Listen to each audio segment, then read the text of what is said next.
I'm gonna be there.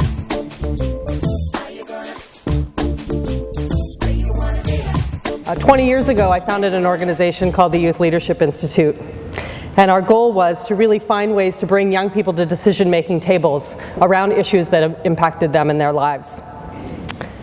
We build communities where young people and adult allies come together, and we create research-based curriculum and training programs that engage young people in social change efforts across our country and beyond.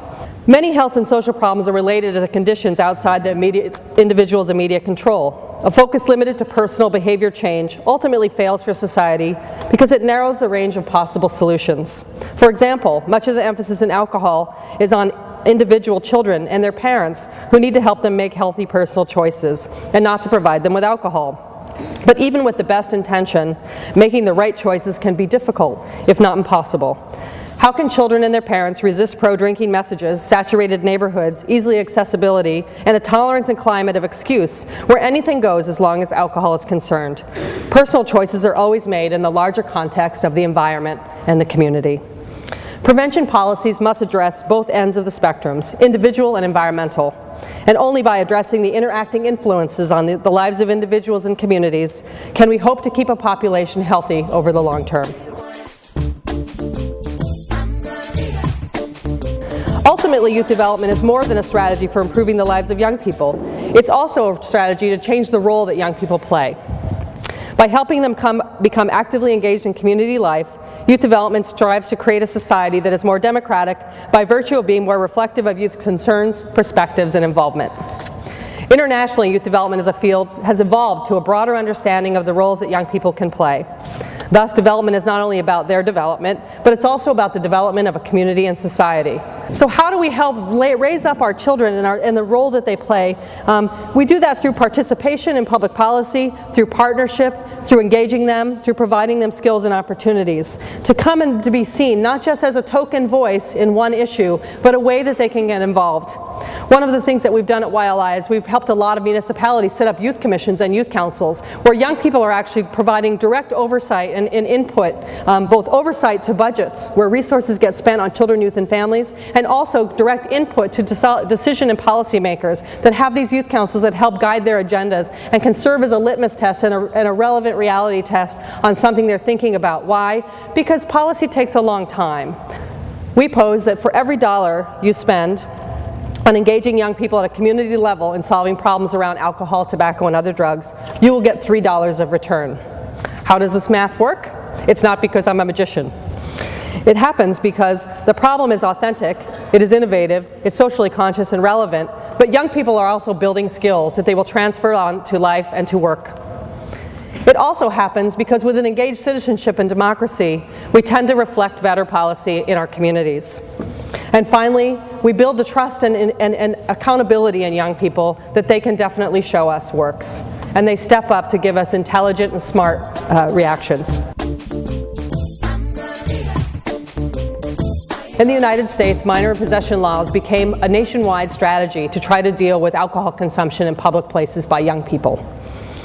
Originally, they just became a law enforcement strategy. But as time went on, law enforcement started to seek out the support of young people in their communities through youth health coalitions and policy coalitions to get their advice on how to make minor and possession laws more effective. Rather than having the law enforcement's restrictions on minor and possession where they used to have to pick up a young person, take them into the emergency room and get them a medical clearance, and then call their parents or be able to book them into juvenile hall for the offense. As you can imagine, if you're a law enforcement person or any person who's thinking about this, that's quite cumbersome and quite a lot of steps for someone who's in a public place with a beer. So what young people did was they worked with the policymakers to craft an actual ticketing process where a young person would be given a citation for having alcohol in public. So yes, this is imperfect. You know, we don't want everyone running around writing tickets. But what it did was, in the community, was a couple of things. The first year in San Diego County in the southern part of California, and any of you have been there, you know that it has a lot of beaches. And it also has 12 universities within a 2-mile radius. So there was a lot of beaches and a lot of drinking on the beaches. So they took the minor possession law and they used the ticketing as a pilot. And they actually, in the first summer, this is a little staggering, but they wrote almost 500,000 tickets. Well, at the $500,000 tickets, at $100 a ticket, you can start to do the math. They were actually able to provide the resources to do community education, pay for the extra law enforcement that the ticketing caused, but also to really educate young people around alcohol issues in their community. And this was a suggestion that was given by young people.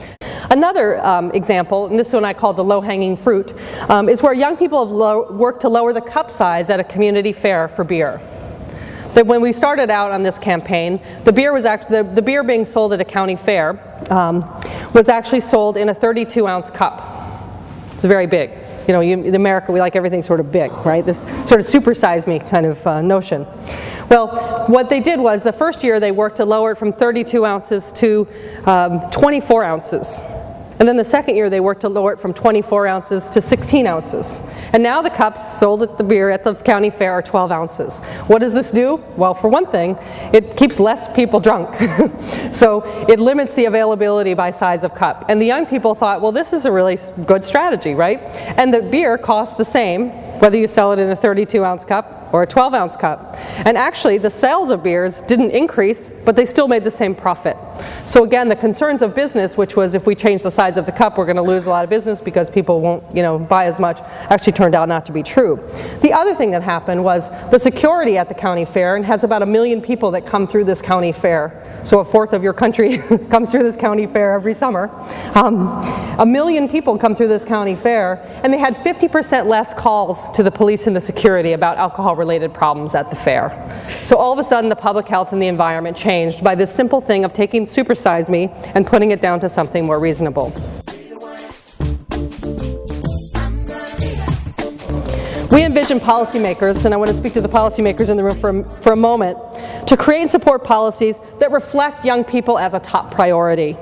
To further this vision, I offer you some guiding principles to think of.